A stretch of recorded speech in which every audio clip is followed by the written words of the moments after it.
folks, welcome to the Blacksmith Shop. I'm Lin Rhea for the Historic Arkansas Museum. Casey Marshall is behind the camera and he'll be in front of it in a minute. But we wanted to share with you what we've been doing. Now we've had a little bit of downtime, scheduling conflicts. There's been some holiday conflicts as well, so we weren't on last week. But what we're doing is still working on the fireplace project. Let me show you what we're using as priorities and making an adjustment. We got to make an adjustment on one of them, or maybe even both, to make them match each other or get close. So what we're doing is using this hole as a marker, and you can also see that these legs need some tweaking to be the same height.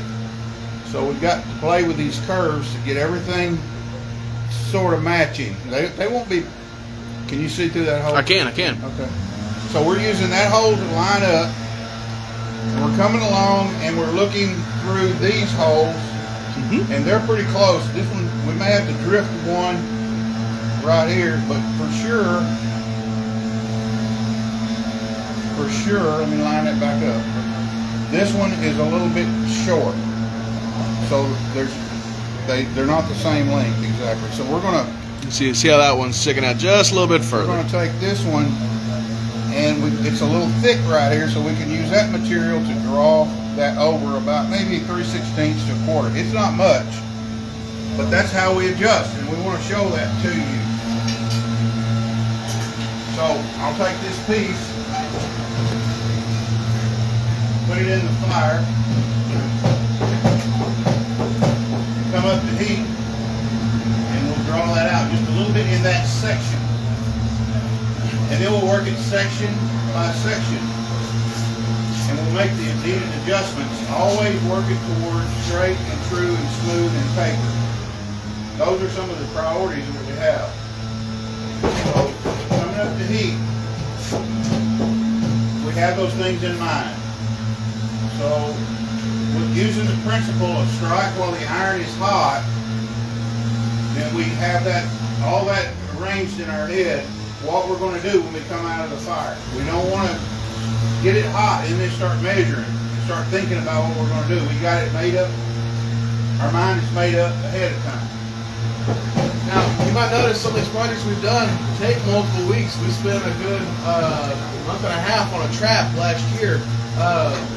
We're going to do it right, so we take our time. We didn't notice this 3/16 of an inch until it was cool, and we could really take a good look. You might be asking why is 3/16 such a big deal? Well, we're leaning one way, everything's going to slide, so we want everything to be perfect and done professionally. Yeah. So from the view of those in the room, this will go in the fireplace. So from the view of anyone that's in that room, they're going to pick up on it if it's out of balance or out of level, because there's so many verticals and horizontals in that fireplace. It's framed. So we want this frame, the inner frame of what we're building, to match all that. You'll notice if one is off. We don't want you to notice. Yeah. And does it have to be exactly perfect? No, it doesn't. Casey shaking his head, yeah. We want it to be perfect, but in reality, will it be perfect? Probably not, because we're not machines. And we're not machinists, and we're not working with techniques of those trades. We're working as a blacksmith. So, but by using the technique that I showed you, lining up the holes, seeing where it needs to be adjusted a little bit, and doing that, going ahead and taking the time to do that, it might as well be perfect, because it's going to be level, it's going to be true, it's going to be even, and it matches. So let's go. So we're going to just stay away from the hole, and we're just going to take some a few stretching blows. All it takes is just a few.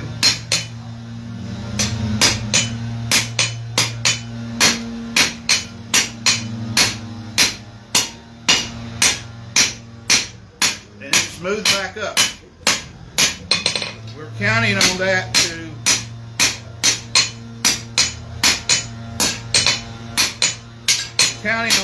have moved that part of the device out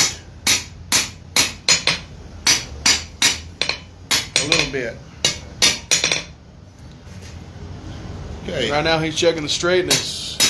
If you're seeing this video, you can maybe see, does everything look perfectly straight? Is there any adjustability? Anything that needs to be just tweaked? Just a tiny bit of tweaking is all it should take.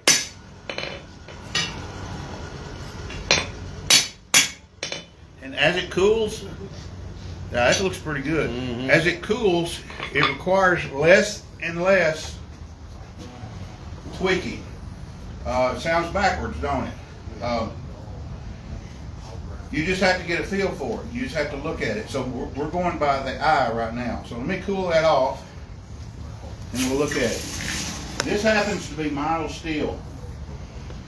It's the more or less the counterpart to wrought iron back in the early days. And so thus it has no carbon, or no appreciable amount of carbon. And that being, it should not harden. It will not harden. So we're going to line things back up.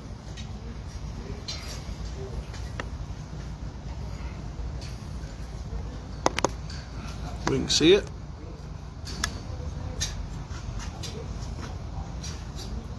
And it's still got enough heat in it to know which is which. It moved it out. It's pretty good. Mm-hmm. So if we get these lined back up, that's pretty good. Mm-hmm. We're seeing a little bit of water reflection in that eye. Yeah. Yeah. And that's only because we're on camera. But so if we're going to move anything, now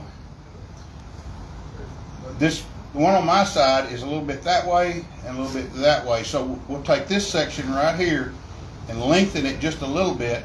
It will bring this back into alignment and bring these holes back into alignment. So that one's okay. This is okay.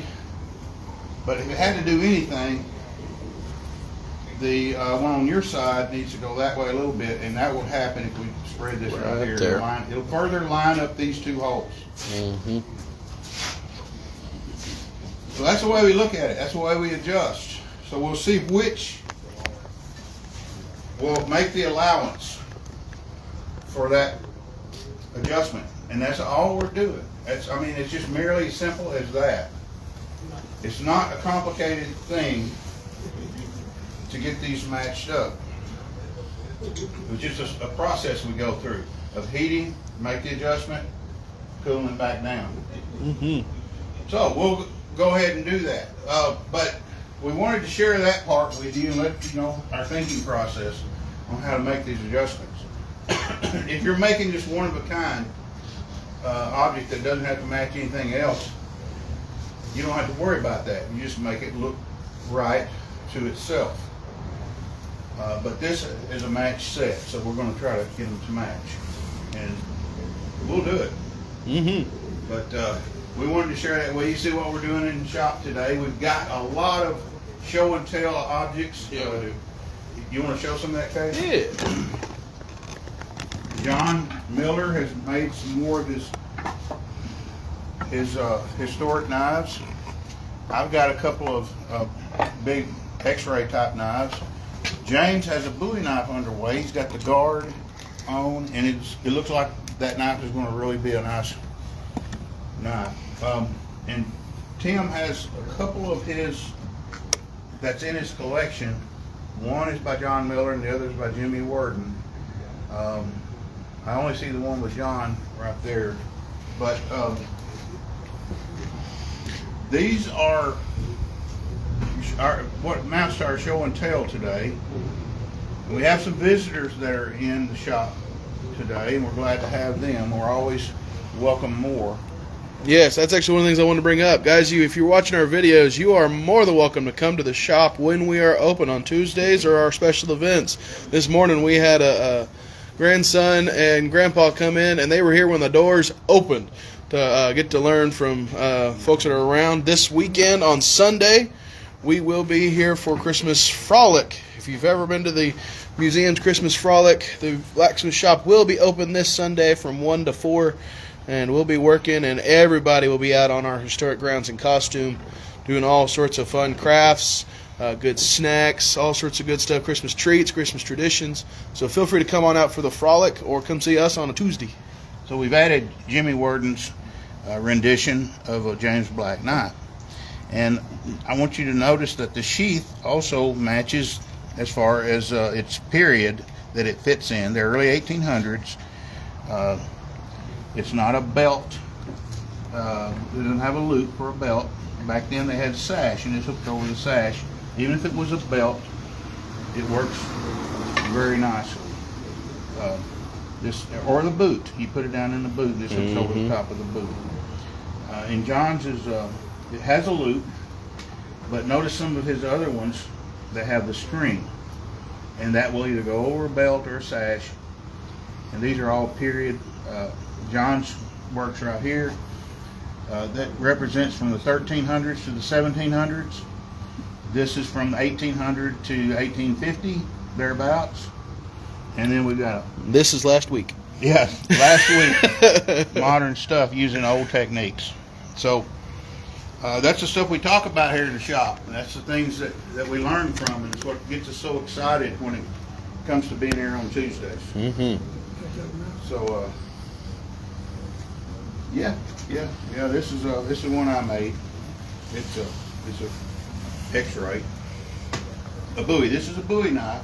It's a conglomeration of several different things all in one thing. One piece of steel made the entire knife. Josh of Raised Leather made the sheath for it. But we're glad y'all were with us. We're glad to have our visitors today, and we're going to sign off now. So for the Historic Arkansas Museum and the rest of the guys here in the blacksmith shop, and for Casey Marshall, I'm Lin Rhea. We'll see you later.